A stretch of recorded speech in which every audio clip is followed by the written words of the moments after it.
Hello, I'm Suze Moore, children's author. Welcome back, and I hope this finds you well.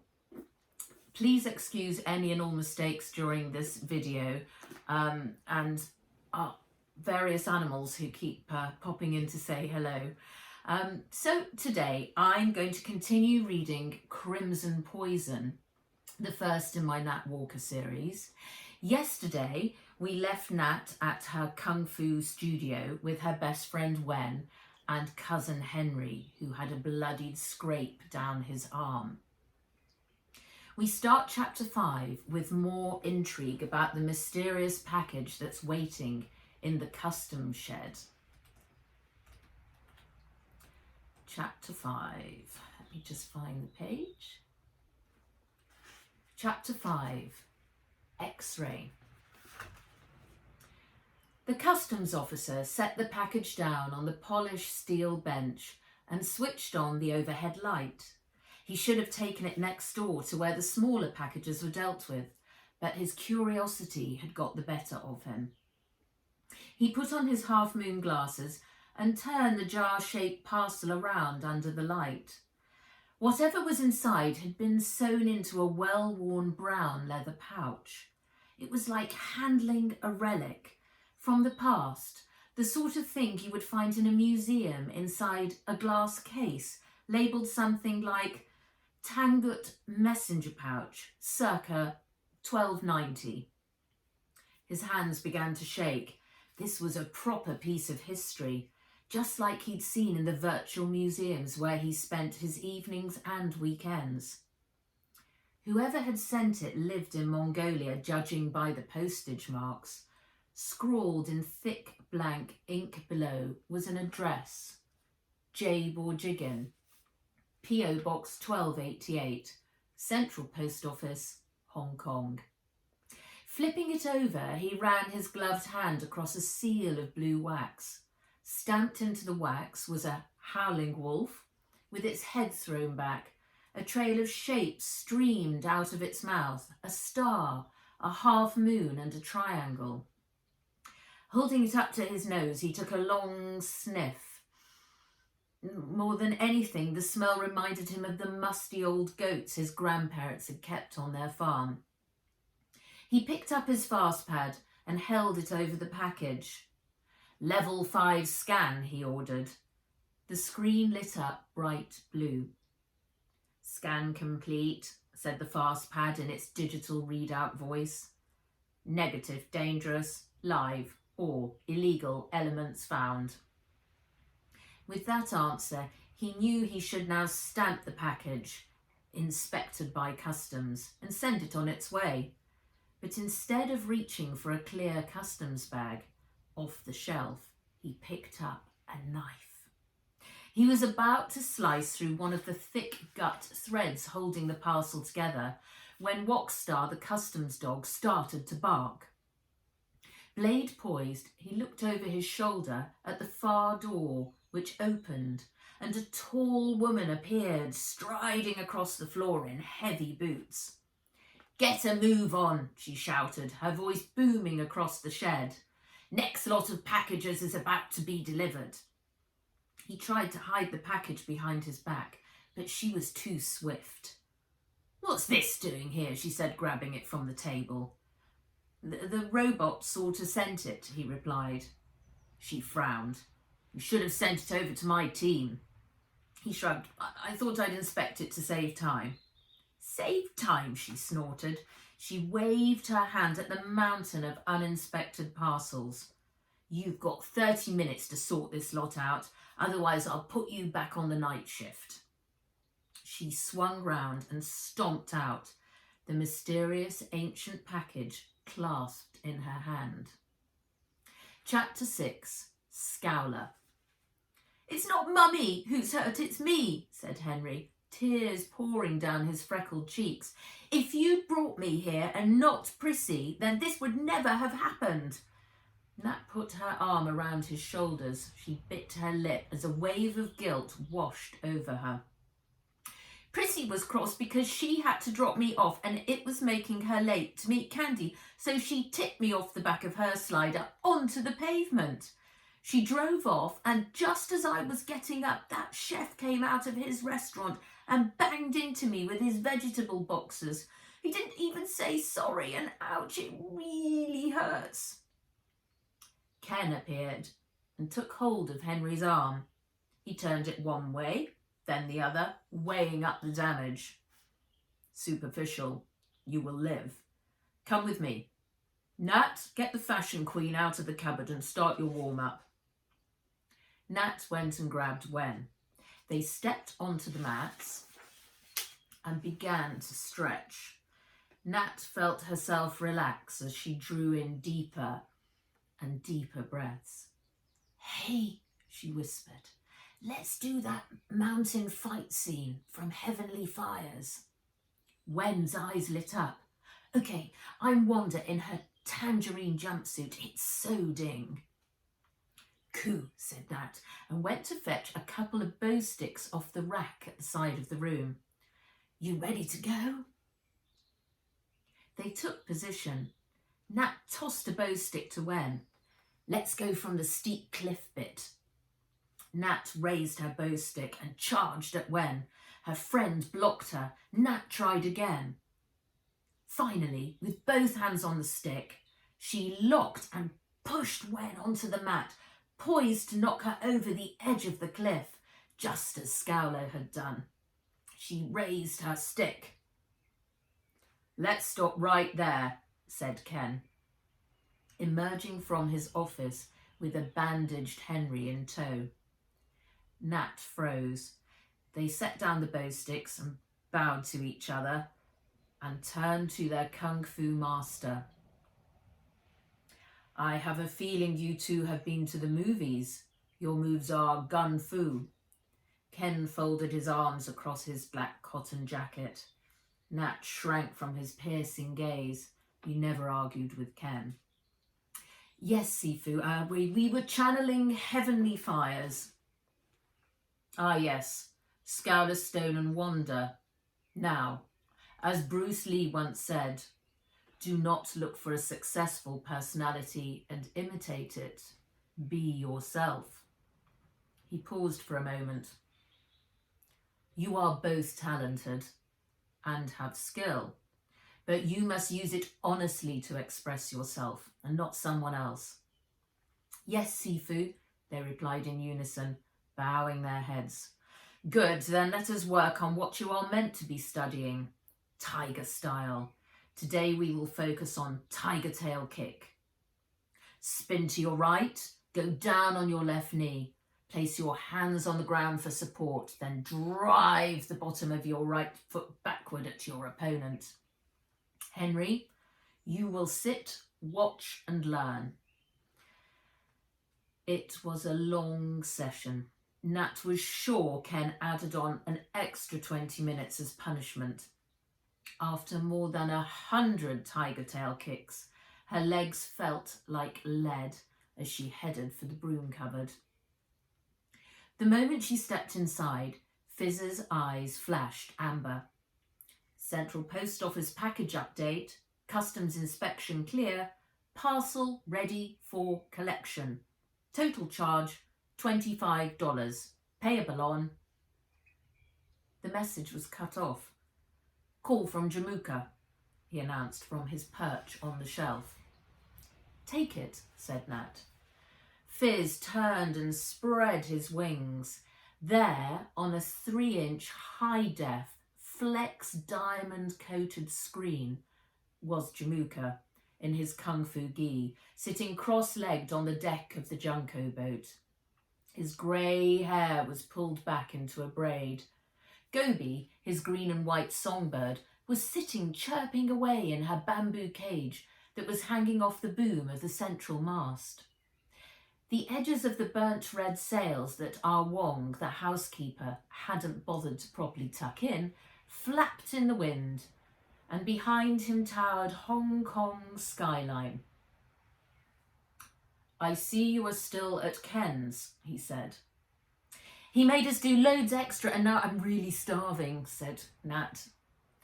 Then haste back here. We are due at Uncle Fergal and Aunt Vera's in 30 minutes. Her hand flew to her mouth. She'd completely forgotten. Any holiday feeling vanished in an instant. Do we have to? Jamuka leaned in closer to camera, peering over his half-moon glasses. I'll expect you back in 10 minutes. By the looks of you, I imagine you will want to change before we leave. Jamuka's voice was always soft, an iron fist in a velvet glove. There was no point in trying to change his mind. He cut the call. Well, say, supper with your cousins on the last day of term. We'd better fuel you with a popco juice before you go, said Wen. Chapter 7. Breath. Nat took a long slurp through the spiral straw sticking out of her takeaway popco cup. The taste of ice-cold strawberry and coconut was delicious. She pressed her tongue up to the roof of her mouth. The tiny bubbles, which were popco's secret ingredient, exploded open, releasing a chocolate and caramel fizz. A smile spread across her face. There was no better taste in the world. Driver approaching, chirped Nut, his tufted red squirrel ears robotically twitching up and out of Henry's backpack. A navy blue buggy with a gold teddy bear stamped onto its bonnet pulled up alongside the popco booth where they were all standing. The driver hopped out wearing a matching suit and a big smile. He looked from the photo of Henry on his fast pad to where Henry was standing in his kung fu suit, trying to quickly finish his popco juice. Mr. Walker, please step inside and I'll get you fastened in, said the driver, opening the passenger door. Henry groaned. I can't wait to get a slider next year, then I'll never have to take a babyish buggy ride ever again. Nat took his empty cup, lifted his backpack off the pavement and handed it to the driver. I'll see you shortly, she said. Tuck that arm in now, please, said the driver, ready to close the buggy door. Looks like you had a nasty accident. He was kung fu fighting and his opponent's claw move got him, said Wen with a wink at Henry. And that was just before Henry finished him off with a tiger tail kick, added Nat. Cool, said the driver, obviously impressed. Henry blushed and smiled. Thanks, he called out of the window as the driver pulled out into the traffic. I'd better get a move on too, said Nat. She hugged Wen goodbye, jumped on board her slider and headed off towards the piers. A few minutes later, she came to a halt, hovering in a long static line of suited city workers on their sliders. It would take her a good 20 minutes just to get to the water at this rate. It was going to be quicker to walk. She jumped off, lowered the handlebars and selected the carry option on the digital readout panel. The slider flipped on its side and a small panel opened up and a long strap unfurled. Nat hooked it over her shoulder and stepped onto the pedestrian walkway. The hover mode kept the board lifted and light on the strap. Hey, watch it, called a man, ducking her slider as she turned into Manyi Lane. Zoink, sorry, she said. Groups of day trippers from the mainland were crowded around a double row of stalls selling cheap robots, handbags and scarves, buying last-minute items before they had to leave. Nat had forgotten they'd still be there. She cut behind a row where there was just enough room to dodge around the stall's storage lockers. So go, she said, slipping and nearly losing her footing on some old vegetable slop. By the time she made it out on the waterfront, she felt a familiar tightness wrapping across her chest. Fizz! Air! She said, tugging him out of her t-shirt pocket. His eyes started to flash red. No! Alarm, she said, beginning to wheeze. She put his snout to her mouth. He fired 2 puffs of asthma medication, which swept down her throat and into her lungs. Her airways relaxed, opening up. She let her hand drop and sucked in gulps of warm, salty sea air. "What would I do without you?" she asked, lifting him up to her cheek. He let out a long, low purr. It had been ages since she'd last had an asthma attack. She raised her head to the sky and wondered what could possibly have triggered it. The city's pollution levels were low right now, and she hadn't been going that fast. Her eyes were drawn to the top of a sleek glass and steel, rocket-shaped skyscraper towering above. Spin, the world-famous computer games company, and her inheritance. Its gold double helix sign was rotating on the tip of the rocket's nose. A heart-wrenching longing for her parents bubbled to the surface. She tried to dismiss it as a result of the asthma attack, pushing it back down to where she buried it deep inside. But the feeling wouldn't go away. She slipped the strap of her slider from her shoulder, lowered the board to the ground, and sat down on it. "Play family photo reel 2, Viz," she said, cupping him in her hand. She knew she shouldn't, she was already late, but seeing her parents there on the screen, alive on screen, was the only thing that could make her feel whole again. Chapter 8. The Junco. Nat pointed Fizz's snout towards the spin pier gate for security identification.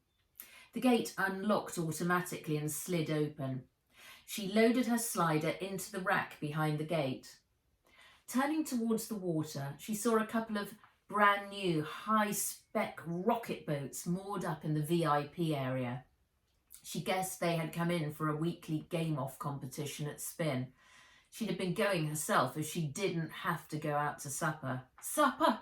She was late, very late, but she felt better for watching the photo reel.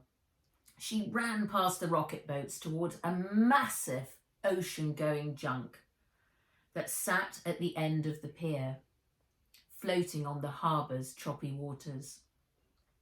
On the top of each of the 3 masts on the boat, dragon and wolf head flags fluttered in the breeze. She could see Jamuka on deck, pacing. He was waving a hand around in the air, speaking to somebody on his phone. She ducked down, hoping he wouldn't see her, and crept up to the junk's bow. Her eyes travelled along the boat's polished planked hull. She was in luck. Our Wonk hadn't closed the porthole to her bedroom. Jamuka's deep voice travelled down to where she was standing. He was talking to his trainer about Dragon Khan's form for tomorrow's horse race at Happy Valley. Good. Whenever he was discussing his racehorse, he was 100% distracted from anything else going on. Keeping close, she tiptoed along to where the brass-rimmed porthole stood open above her head. She plucked Fizz off her shoulder. "I'm sending you in first," she whispered. With a well-practiced aim, she tossed him up and out through the window. A second later, he let out 2 all-clear squeaks. She was good to go. Bending her knees, she sprang upwards, making a grab for the porthole frame. She grasped onto it and pulled herself up and through. It was a tight squeeze, but she managed to wriggle her way in. If she grew any more, she'd have to find another secret way to sneak in. She landed on her bunk next to Fizz and rolled onto the floor. Kicking off her boots, she curled her toes into the soft sheepskin rug that covered the pale grey floorboards. On the opposite side of the cabin, the silver mural of a horse stretched the length of the wall. It glowed softly in the evening sun filtering through the porthole. Sunset was fast approaching. She must hurry. Flinging open the door to her wardrobe, she scanned the shelves of neatly stacked smart t-shirts, slider shorts and sweatshirts. Her eyes moved to the rail where a lone light brown skirt hung on a solitary hanger. She frowned, took a deep breath and reached for it. Next, she pulled a pale blue jumper off the top shelf. Fizz let out a purr. No, Fizz, I do not look cool. I look like a dork.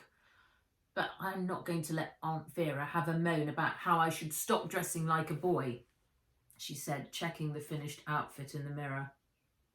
The skirt was now way too short, and the sleeves of the jumper didn't quite reach her wrists. It would have to do. She grabbed her orange kung fu slippers from the drawer under her bed and lifted Fizz up onto her shoulder. Zula, she said, heading for the door. Out in the narrow passageway, she could hear Jamuka still up on deck, still on the phone to his trainer. She paused to check her hair in the small round mirror that hung in the middle of her mother's rogues gallery.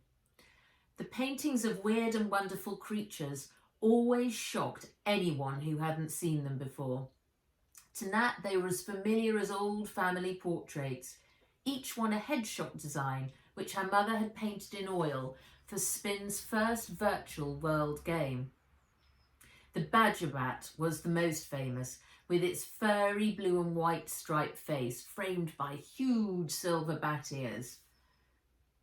Take this and hurry up. He's been waiting for you, said our Wong, appearing from the galley. She was wearing her flat white chef's hat and a big frown. Nat took the steaming bamboo basket from her. Ooh, what's in it? Steaming pork and onion dumplings. I made them an hour ago per his orders, but they've been sitting waiting for your return. Sorry, I got delayed, said our Wong and returned to the galley, slamming the door behind her. Nat sighed. It was a good job she was now old enough not to have our Wong still chaperoning her around town. Back then she'd nicknamed her the Dark Shadow, as despite her attempts to escape her in the crowds, Ah Wong always found her again. Now Ah Wong was in the kitchen, and she was getting even grumpier. Nat climbed up the ladder out onto the deck. Gobi spied her from the cage and started to chirp loudly. Fizz let out a deafening squawk in reply. Jamuka turned from where he was standing on the hull's upper deck. I must go. I'll see you on the track at 8, he said, finishing his call. Instead of walking down the steps, he sprang like a cat onto the lower deck. He was so silent and quick that even after all the years of being her guardian, he could still surprise her. She tried hard to second-guess him, but somehow Jamuka was always one step ahead of her.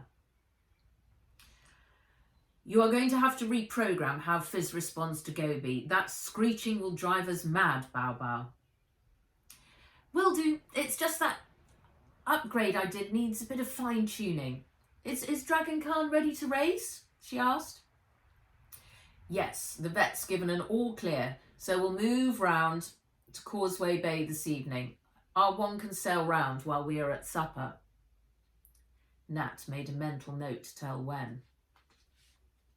Central Post Office now closed. Pickup of urgent parcel incomplete. Alert tomorrow, announced Fizz. Jamuka raised an eyebrow. Urgent parcel not picked up. Ah, yes, it's addressed to you. I'll get it in the morning, said Nat. When I gave you the duty of managing our postbox, I put my trust in you to make collections on a timely basis. Nat shrugged. It's only a parcel. Besides, they want $25 for it because customs inspected it. I'll pick it up in the morning, I promise. Now, do we really have to go to Aunt Vera and Uncle Fergal's? Jamuka put his hand on her arm, guiding her towards the gangplank. Aunt Vera does not entertain excuses, unlike myself.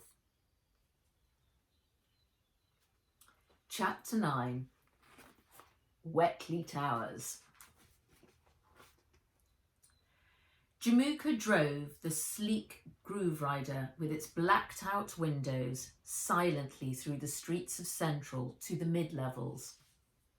Wetly Towers was once the newest and tallest building on Robinson Road, but now it was surrounded on all sides by even taller skyscrapers, which blocked its once magnificent views. He swung in through the iron gates and drove up to the marble steps in front. The car door lifted up like a gull's wing, and Nat climbed out, self-consciously adjusting her skirt. She'd rather be anywhere but here right now. The doorman took the car. Nat and Jamaica walked up the steps and into the lobby, which housed the largest crystal chandelier in Hong Kong. Its glass crystals dripped like icicles. Nat had the same thought every time. Any moment now it could come crashing down on top of them and shatter into a million pieces. She grabbed Jamaica's hand, yanking him towards the lift. "Oh, Nat, you look divine," screeched Aunt Vera, opening the door to apartment 1187. Her long red talons gripped Nat's shoulders as she pecked her on each cheek. A thick, oily cloud of super spice perfume made Nat choke.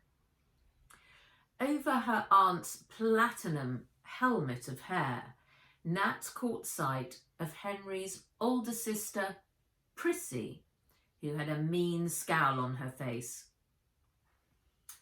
"Good evening, Vera. Our apologies for being late," said Jamaica with a short bow.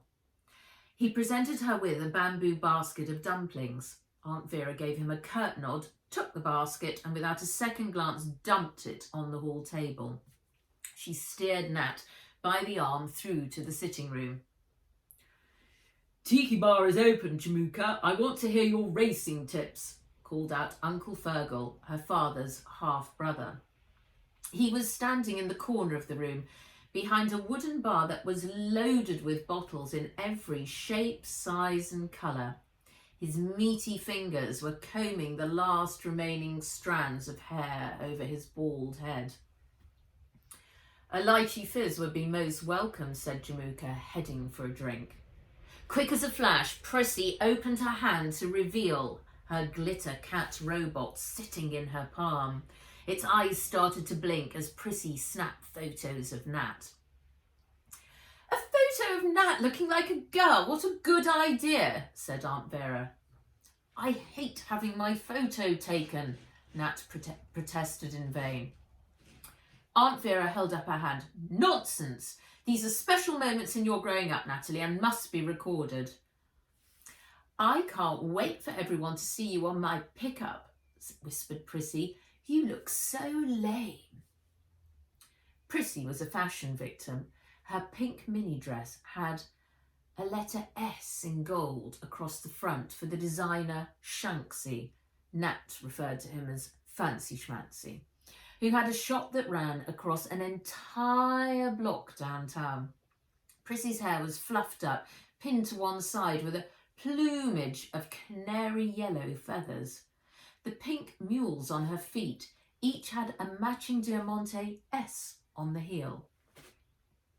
Nat contemplated unleashing a swift kung fu move, but she knew Jamaica would punish her.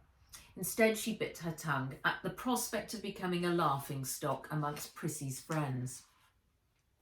"Hi, Nat," said Henry, walking in. His arm was freshly bandaged from shoulder to wrist, like an Egyptian mummy. "What happened to Henry?" called Jamaica from his position at the bar. "A nasty chef bumped into my darling boy with a metal box," said Aunt Vera, ruffling Henry's hair. "He's been so brave about it." "Didn't you tell her about Prissy dumping you off her slider?" Nat whispered in Henry's ear. He shook his head.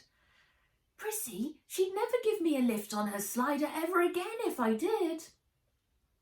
Nat shot Prissy a withering look. but it was met with a sly smile. "I've downloaded the new Rain Skid game. Want to check it out?" said Henry, holding up his squirrel robot Nut. Nat glanced over at the tiki bar. Uncle Fergal and Jamuka were now in deep conversation, heads bent over a fast pad, which no doubt had the racing report loaded. Prissy had moved onto the sofa and was occupied with her glitter cat robot, and Aunt Vera had disappeared, most likely to boss around her maid in the kitchen. Her little cousin was easily her best bet for entertainment. "Coo, let's do it," she said. And that's the end of chapter 9. Tomorrow we shall move on to chapter 10 and find out what's happening and what Aunt Vera has planned for Nat. And we'll also discover a little bit more about that mysterious package. So I hope you've enjoyed the story so far, and I shall very much look forward to seeing you again tomorrow. And until then, stay well, and thank you for joining me. Bye-bye.